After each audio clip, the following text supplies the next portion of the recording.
what are the things that you're personally contributing to that if you were to remove those barriers, you might have a different outcome? Hey, everybody, welcome to another episode of Think Your Way to an Epic Life.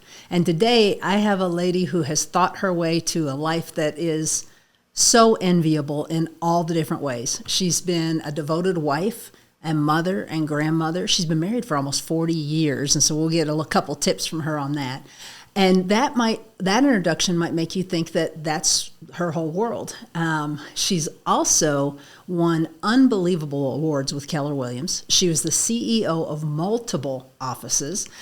She is leading on the same company that I'm working for, Business Coaching Group. She is leading all of the people who get into real estate from their beginning to about 20 transactions or so. She is leading the coaches that help those people do that change their lives. And so the woman is just a wealth of information. We're very happy to have you. Robin, thank you for joining us. Well, thank you so much for having me be here. When I got the request from you, I felt so honored. So, Kara, I can't tell you how much this means to me. So thank you. Oh my gosh, it is my pleasure. And the people listening are going to be so blessed by what you have to say and how much you care. So let's just get started with a couple things.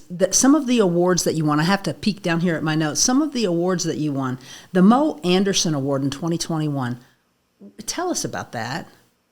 You know, that meant the world to me because for those of you that don't know Mo Anderson, she's known as the heart of our company at Keller Williams. And I learned early on with being with Keller Williams that loving people meant that you took a stand for them and you took a stand for their excellence. And when I earned the nickname, the Velvet Hammer, well, that's the nickname that she has as well. And I thought that was such an honor for me because it's being able to take a stand for people in love and seeing people. I was told one time I had a gift for seeing people bigger than they see themselves. And then that person said, but I think you also see them bigger than they can be. And that really struck me. And I thought, could that be true? And then I thought, no, I don't think that's true. I think maybe sometimes we might see people bigger than they choose to be at a certain stage of life, but I'm never going to buy into the belief that I see people bigger than they can be. I think that, you and I were talking in Texas, and I'm fascinated. Like when you shared your story and I look at the beautiful, accomplished, powerful, strong woman that you are and know your history, it's just fascinating to me because I wonder why two people can have similar circumstances in life and one takes that and it makes them strong and they rise. I picture a phoenix rising out of the ashes, and then the other person with similar circumstances, it becomes their defeat. And I always find that fascinating. So I believe there's greatness in all of us. And so getting that award really meant a lot to me. Oh, I bet you were absolutely stunned. And yeah, of course you did. Of course you did. To get something in the name of Mo Anderson is enough to make somebody just like, And I haven't known you long, but I know you deeply. I know who you are, and you deserve that 1,000%. You also got something called the Eagle Award. Can you tell us about that? That one really shocked me. So within each region, they have something called the Eagle Award, and it's typically given to like an OP or a team leader. But I've been with Keller Williams since 2002, and I just am so in alignment with the belief of the company. And I've been actively involved. I've held multiple roles in Keller Williams. I've been hired to do turnaround offices. And I always pride myself in being someone who's going to show up, suit up, and play full out and be a team, a big team player and contribute what I can. Because when I contribute, I learned so much from other people. So to receive that award from Tony Brody and our region, I was shocked. I was absolutely shocked. And it's another one where I was stunned and I cried. I'm not a big crier. could be hormones these days. I don't know. Yeah, it definitely could be. Been there, done that, doing it. So how do you do it all? You've got this balancing act. I mean, your family is by far the most important thing to you. Well, I would say your Lord is probably the most important thing to you, and then your family. So how do you fit it all in and accomplish so much? Well, it's a lot easier than it used to be because we had 4 children in 4.5 years, and it was and I homeschooled for a little bit, and it was really hard when they were small. And I don't know how well I really balanced it, but some of the things that we did is I felt there was a lot for the kids to learn in watching our work ethic. That we were raised with strong work ethics. We wanted our children to see that, and we were really involved in their athletics and academics. And so we had a family calendar where we had everything color coded, and the kids had responsibilities very early on. They had to do dishes. And if it was their dish night and they had something going, they had to negotiate with their sibling to trade it out. But I had to embrace the fact that the house was not always going to be immaculate. And the dishes might get broken. And, we had this cooking around the world cookbook, and we would have the kids take turns cooking. And we have so many funny stories from that. Because we have a big family, we'd have the big gallon jug of oil. And our daughter was making Chinese food one night, and she left the oil on the cooktop and it melted. And so she was going, ah, ah, ah. It got all over the place. And then in the same meal she was doing, it called for a cup of chicken broth. Well, I had that paste, the chicken. So she put the whole cup in there, not diluted. So we have fun stories, but we just failed forward as a family, and it got chaotic. It wasn't pretty, but I had to learn to juggle things, and that you couldn't keep it all in the air. And I had to start learning what balls were rubber and which ones were glass. So can you please explain the rubber and the glass balls, please? Because that is so, yeah. It's funny. I did this exercise with a coaching client today where they said, I just can't get control of my schedule. Well, we all know we all have the same number of hours, right? So there's not enough hours in the day. It's, am I prioritizing things correctly? And so I'd write down everything that had to happen in my personal life, from laundry to grocery shopping, to carting the kids to their events, to the things I needed to do, to my prayer and worship time, and all of the things. And then I would put what I had to do from a leadership perspective and what was expected of me, and then from my personal business perspective. And I really started highlighting what truly has to be done. And then I'd play these games with myself where I then would say, is that true? Well, if it truly had to be done, my next question was, but does it have to be done by me? And then that was the one, like even taking the kids to practice, I would say, yes, that has to be me. And then I'd say, is that true? And then I thought, well, not necessarily. And then my other question for myself, because I feel like our brain responds to questions done certain ways. So then I would actually, I'm not schizophrenic, I promise. But then I would ask myself, how else could it look? And it was interesting because when I would say, how else could it look? I could lean into the fact that I didn't have to accept the different ways, but at least that would cause my brain to look for different ways that it could look. And then I know but then I would go, okay, well, here's how other ways it could look. Let me play with this a little bit. And I learned that there was actually, it would actually be a gift to allow other people to do things for me and for my family. And because I'm a little bit of a control freak, I learned that I was actually stealing other people's joy in some areas. And so when I leaned into that, started looking at things differently, it kind of freed me up a bit. Okay.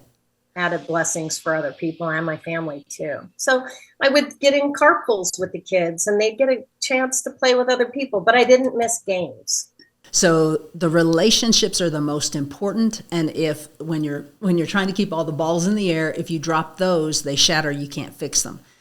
the ones that if you drop the laundry, it bounces back and you could grab it the next day. So how important have relationships been in your ascent to success in all these different areas? They're vital. They're vital. So there are times in our lives, there's times in my life when I've made some really difficult decisions from a professional perspective and from a personal, and I might get emotional on this. I had been hired to become a turnaround team leader for market centers in our area because I have a high focus on productivity and what's possible. And I always believe when you can get people productive, many of their problems can be solved. Not everything, because money's only good for the good it can do, right? But let's face it, having a roof over our head does some good. And I was in a turnaround market center, and my dad had cancer and was becoming very, very ill. And I lived within a 3-hour drive from my parents. And my mom was scared, and so was my dad. And they weren't able to hear what the doctor was saying. And it was causing more fear and confusion. So since I lived the closest, my sisters and I made a decision that I would be the one that would run up there and go on appointments. And I had a fabulous coach, Mike Fleming, who was my leadership coach. And we were talking, and he has me do this exercise. And I had shared it with you, Kara, when we were in Texas. It's called a vision exercise. And so I journal every year my vision for my life. And I used to do it from just a business perspective. And then I realized at Keller Williams, we say business was created to fund the perfect life. Well, I was saying that, and yet I wasn't even sure what that meant. And so I started journaling, what is the perfect life? And then what does my business need to look like to support that? And it was that I wanted to be there for my parents. So I resigned. I stepped down. And I said, I'll help in every way that I can. And they said, no, we'll work with you. You can come and go as you please. And I said, that doesn't work for me because I have high personal responsibility. So I stepped down so that I could go back and forth. So I'm proud to say I was able to be with my parents when my father took his last breath.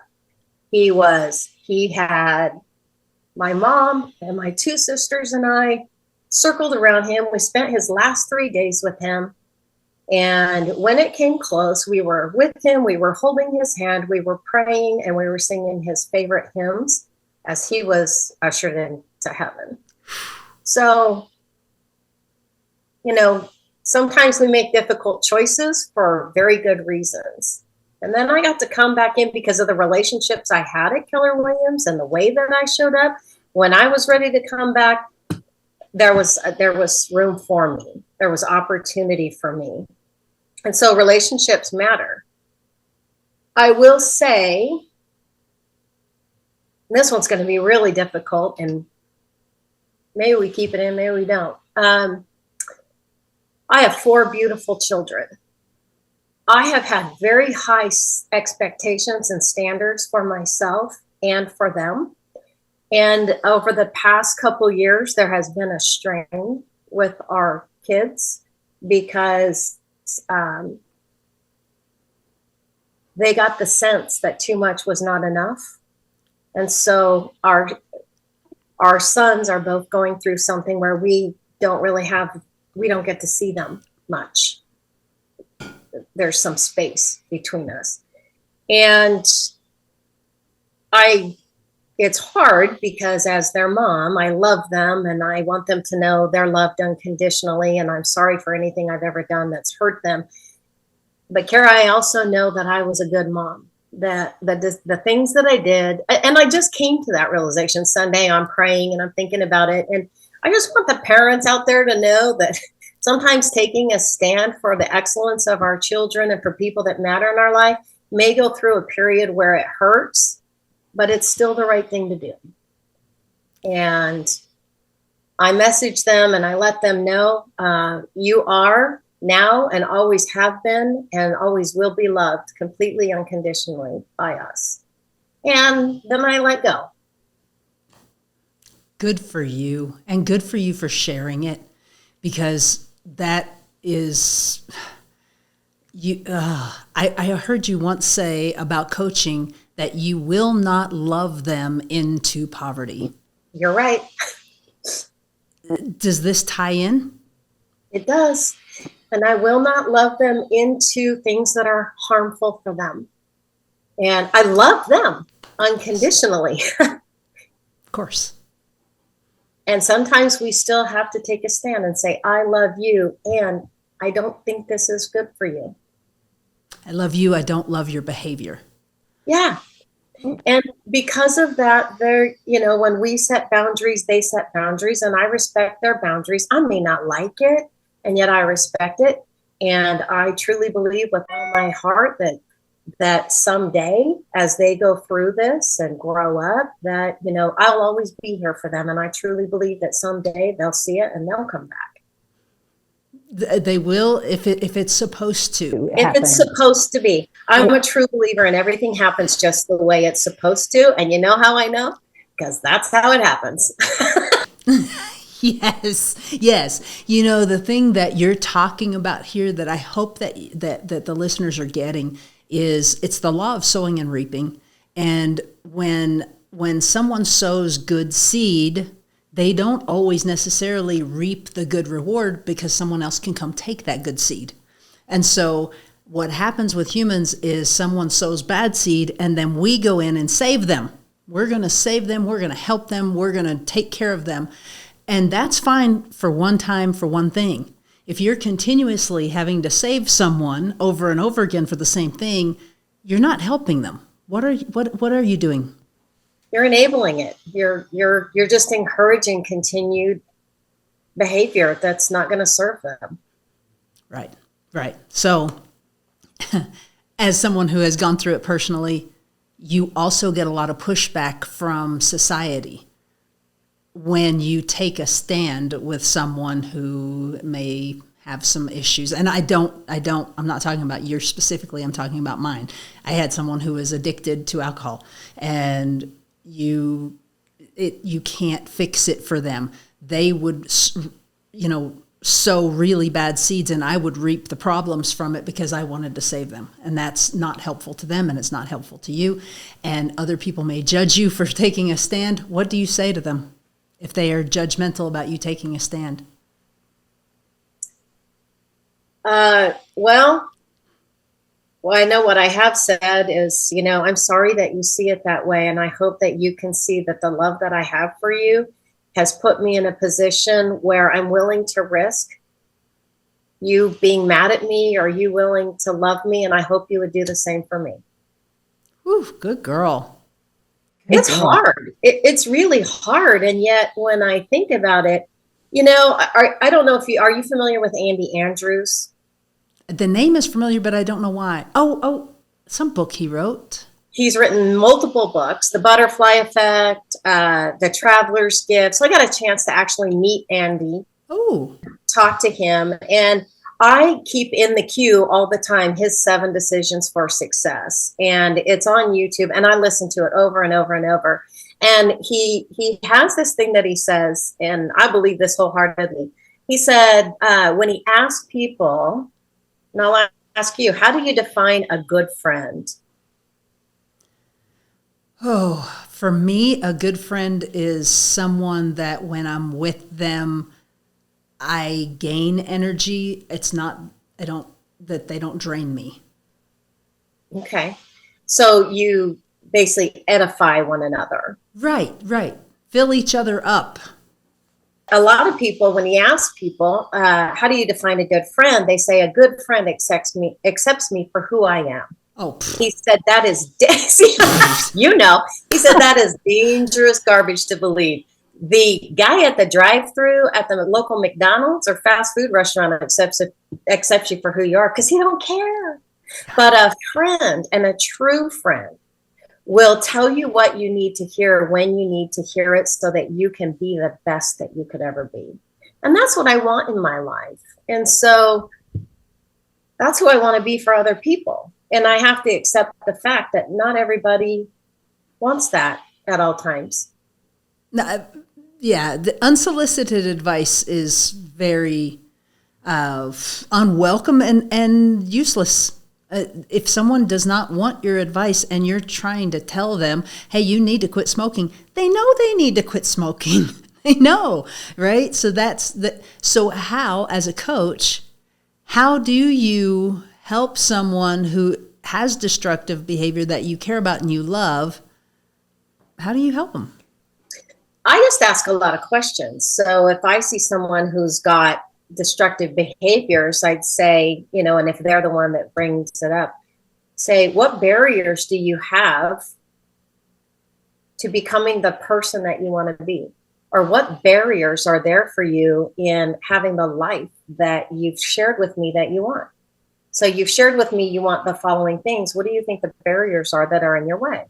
And if they start to tell me, well, it's they always have a reason, right? And sometimes it might be they're saying it's another person. And I said, understanding we can't control someone else. What are the things that you're personally contributing to that if you were to remove those barriers, you might have a different outcome? And so sometimes it's just peeling the onion and then asking them, are you willing to make the changes to have a different outcome? And sometimes they are, and sometimes they're really, frankly, honest and say, no, I don't think I am at this point. And I say, great, okay, thanks for your honesty. If you're not willing to make those changes, then what does the future look like for you? That is brilliant. It's self-discovery, right? You're helping. So those of you that are listening, when you have someone that you love that's just doing these things, you are banging your head against the wall trying to change them, and that is totally out of your control. But if you can ask them questions to help them self-discover, it's a different ball game altogether. It really is. So when we stay in curiosity with people, Kara, you're so good at this. And I think it's because you naturally care about people. So before I even met you, seeing you on the screen, there's this presence about you that's warm and welcoming and non-judgmental, and yet willing to take a stand. Like, I don't know how else to put it other than to take a stand, but in a loving way, right? I think loving people is helping them lovingly see what their blind sides are. Like, sometimes I'll ask somebody, what am I missing? Like, what are my blind sides? What am I missing? And would you love me enough to tell me what those things are? And I've heard stuff from people. You're very strong-willed. You can be very abrasive sometimes the way you come off because you're so passionate about things. I need to hear those things, because if I want to have a closer relationship with someone, I need to know where I'm showing up in a way that is going to push them away versus draw them closer to me. And so I want to know those things. Sometimes I assume other people do too, and they don't. Got to where I can watch body language, and I'll say, may I have permission to share something that I see that you may not be seeing? And if they go, yes, I'll go, maybe we should hold off. If they go, yes, then I go, okay. And then I'll share it with them. I'll try to do it as diplomatically as possible, because if not, they can't be heard, right? It can't be heard. Right. Yeah, it's a tall order to ask someone, do you want to hear what I have to say? And folks, if you do really want to know, there are things that are glaring. We all have huge blind spots. And if you really want to know, be careful who you ask. You don't want to ask a subordinate. You don't want to ask someone who works for you to tell you what's wrong with you. There's no good thing that can come for them for telling you what's wrong with you. So you want to ask someone who's on your level or above. And that's where coaching comes in. Talk to me about just kind of when you came into the real estate industry, just cliff notes of how you got into coaching. Yeah. I was doing a turnaround market center, and we were just starting to introduce the productivity coaching role within Keller Williams. And they had something called Coaching Skills Camp. And so I sent my candidate and I went as well because I thought this will help me to help my top agents. And I fell in love with coaching. I fell in love with the whole concept of helping take people from where they are to where it is they want to be. And I don't know, Kara, I'm this person. You say you should, and I can go, you can stop talking because I can't hear another word you're saying. And the skill sets that I got to learn through this and other training was to help people self-discover their next best move. Because what I know is you're smarter than me. When it comes to your world and what you're great at, what your superpowers are, you're smarter than me. I just got to be smart enough to ask you the right questions to have you engage in your own life and your own business. And so I came back and I turned our office around, took 17 months, and then I stepped out and became a coach. Pretty simple. Just like that. So did you start with productivity coaching? I actually started, yes, we called it productivity coaching, but my real skill set was working with people who have a working knowledge of the business, who were coachable, that people that opted in and wanted to be coached and were invested themselves. And then over time, I built the productivity coaching programs. And I'll be honest with you, and I heard your podcast where Joel said, that's Robin. And I was like, the new agents, I have zero patience. And so I love people to death. I really got frustrated when people would tell me they wanted to accomplish something and we'd have the roadmap and proactively they wouldn't access the resources. And I always scratched my head. I didn't understand it. And yet what I learned is that doesn't matter if you're a new agent, an experienced agent. It really has to do with you, the individual. And so I just got to where I would just come out and ask people, are you coachable? And are you invested in your own outcomes? If you are, we'll make a great team. If you're not, I have no magic wand. There you go.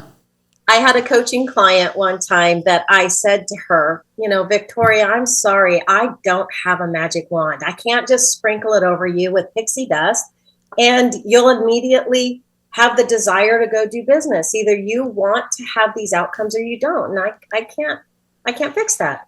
Well, she had been a designer for Disney, and she knows that my favorite Disney character is Tinkerbell. She came with a gift for me the next day at the office. And it was, I have it to this day. It's Tinkerbell's magic wand. And I said, the magic's in you, Victoria. The magic's in you.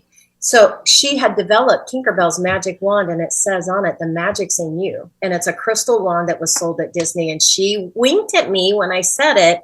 It went over my head. And the next day she brought that in and she said, just exactly what I needed to hear.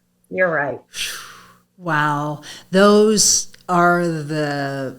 what gets you up in the morning when you really get to see the growth. So I know we didn't prepare for this, but do you have a story that really sticks out in your mind of someone who came to you as one person and now they're somebody completely different? Oh my goodness, there's so many. Let's see, in particular, it's funny, Kara, I still get cards and letters from people that I haven't coached for 10 years. But I do have this one person. Her name was Julie. And she had gone through a difficult divorce, very abusive relationship, was in real estate. It's all, it's what she knew. And she had to make money. And she wanted to participate in Bold and in coaching. And so we were talking about it. And I said, okay, here's how you invest in yourself. And this, we talked about what it could do for her. And she said, I can't do it. I can't come up with it. And I said, what's your favorite car? And she told me the kind of car it was. I don't remember. And I said, if that car drove up brand new and it was $800, would you find that money? And she said, I would. And I said, great. That car's driving up right now. Cars, houses, freedom, liberty. That's driving up. It's right here. And I said, all you got to come up with right now is 400. Can you come up with 400? And she goes, I don't know. And I go, well, let's think about it. If you did know, how could you come up with it? What could you do? And I said, if you can come up with half, we'll figure the rest out. So within 24 hours, she called me. She'd come up with the 400. She sold some stuff, sold a massage table. And then she goes, okay, so you're going to do the other 400. And I said, no. Why would I cheat you like that? You look what you did in 24 hours. You've got 2 weeks. Come up with the difference and let's work together. So we work together on mindset and shifting. To this day, she'll tell me, you changed my life by showing me what I was capable of. And so it was the basis, because let's face it, Kara, how many people would have gone, okay, I can't do it? Most. And then when they came back after 24 hours and said, I got the 400, now you do the other. And I still said, nope, look what you did in 24 hours. Some of them would have gone, ah. So that's what I mean by when you get the perfect partnership of the coach that knows what they're doing and the agent who's coachable, lives change. She's a very successful agent now. And we recall that, like, it's you, Julie. You had it in you. You were willing to have someone partner with you, and you went out and did it. So ultimately, we can help be the catalyst. The coach is so important because our job is to help them think differently. What is so mind-boggling that someone who's listening to this is saying, gosh, this woman is broken. You're pushing her to go to a class that costs $800. Isn't that wrong? You have so much belief in the bold system and in the coaching that you knew if she did that, her results would be like this. Yeah. So the conversation beforehand is, if you were shown what to do, you were held capable. We can't hold you accountable. We can only hold you capable. If you were shown what to do, you have a high level of interaction and you are held capable. Would you do it? Because otherwise, there's no magic pill. Bold is not a magic pill. Nothing's a magic pill. You have to be coachable and willing to show up, suit up, and play full out. So I wasn't asking her to spend money. I was asking her to invest in herself and to go all in. When someone hires a coach, the coach is not the magic pill. The person has to execute, and they have to go all in. And they've got a great partner in a coach to think differently and to execute on their perfect life. It absolutely is the most rewarding thing I've ever done for a living as well, because you really, truly get to see people who you just get in your own way. You don't see the great big obstacle that your coach sees. How important 1 to 10 do you think coaching is for someone, especially at the PC level, which is beginning until what we call capping, was about 20 transactions? How important is having a coach? Like, what's the difference? It's a 12. Because we challenge the thought process, we challenge the living. So not only do we show you the roadmap to get there and create a business plan and an action plan for execution, we challenge the limiting beliefs that hold you back from doing it. So, I mean, my coach is constantly even challenging me. She knows my favorite question. Is that true? Or is that just true for you? Like, gravity's true, right? Is that a true statement, or is that just true for you? And do you want it to be different? So coaching for all of us is huge. Why would you take, like, Tiger Woods, the best golfer, the best athletes in the world, have not one, multiple coaches, right? There's no better golfer than them. So whether you're brand new to real estate or you're a mega agent, coaching's vital. I love that you said that. There's no better golfer than him. Yet he's hiring someone who's not as good of a golfer to help him be a better golfer. He had 7 coaches at one time. Someone who analyzed his swing, his putt, multiple coaches. So why would we ever think that to accomplish great things, we don't need a coach? You know, I think a lot of it before I came to Keller Williams was that it wasn't a thing. I didn't know about coaching until I got recruited to be one. And before the coach was your qualifying broker or your person in charge, depending on what state you're in. I don't know the different titles everywhere. However, it has changed so much. I've talked to some of the millionaire real estate agents. These are people who literally bring in gross commission income over $1 million every year, and they have coaches. And it's just I've asked them, have you ever paid to play? Have you ever paid to be in a room? And all of them, I paid $30,000 this year to be able to go to 4 events with these people. Just to be around someone changes the way you think. So you're running a team of how many coaches now, Robin? Right now I have 12 coaches and 10 agents that I'm coaching. Okay, so you coach the 10 agents directly. Yes. And then you have 12 coaches that have their agents that they're coaching. Correct. Okay, so what do I'm in semi-retirement. Yeah. I think a coach will never ever retire. I just don't see that happening. It's in your blood. So how do you train your coaches to be great coaches like you are to your clients?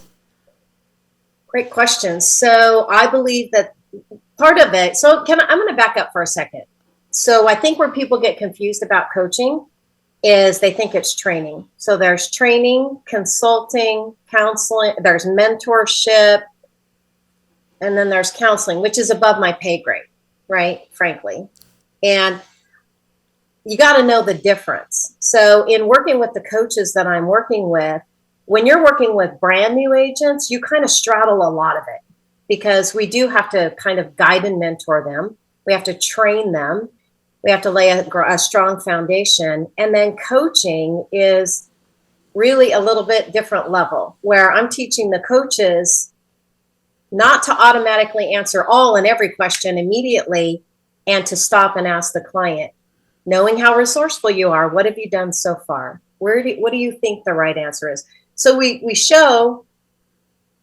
get the client to do it with us, and then we go back and we inspect what we expect.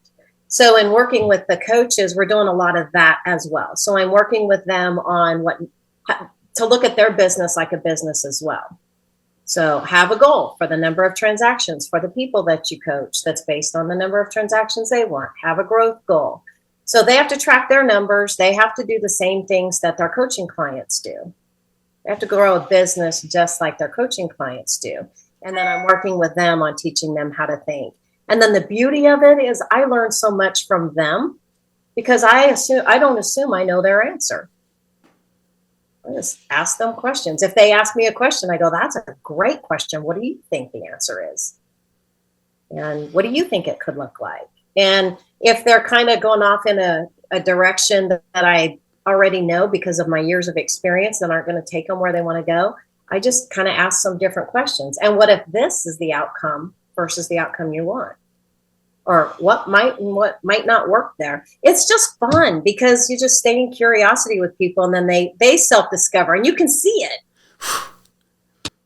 Yeah, that feeling of when you see them get the aha, what is that? What can you equate that to? Yeah, it's like this epiphany, right? Like you can see the fireworks. How do you feel as a coach when your question elicits them just, what? Oh my gosh, having this epiphany? I get so excited for them because their world opens up. I get so excited going, oh, they got it, right? And what's so beautiful about that, Kara, is then they go and they get to help someone else get it. And it's like this chain reaction, right? Absolutely. I think we way underestimate the value of that we're not just helping one person. That one person has power and impact with countless other people. Oh, Robin Siino, I adore you. You are an amazing lady. Do you have any last words of wisdom or advice for our listeners? I would just tell them whatever this burning desire is in your heart that you've held back from because you're afraid of like looking bad or being wrong. Like, you got to go. You got to go for it. You just got to plug your nose and jump in, because that's where greatness lives. I have this little picture. It was a greeting card, and it inspires me every day. I said, what would I do if I knew I couldn't fail? What would I do? And if time and money were no object, what would my life look like today? And then you got to go for those things. We don't have an expiration date stamped on the bottom of my foot. We don't know how much time we have. We got to live every day to its fullest. So if you got that burning desire, you got to go for it. Find a coach, everything is possible. You were made for greatness.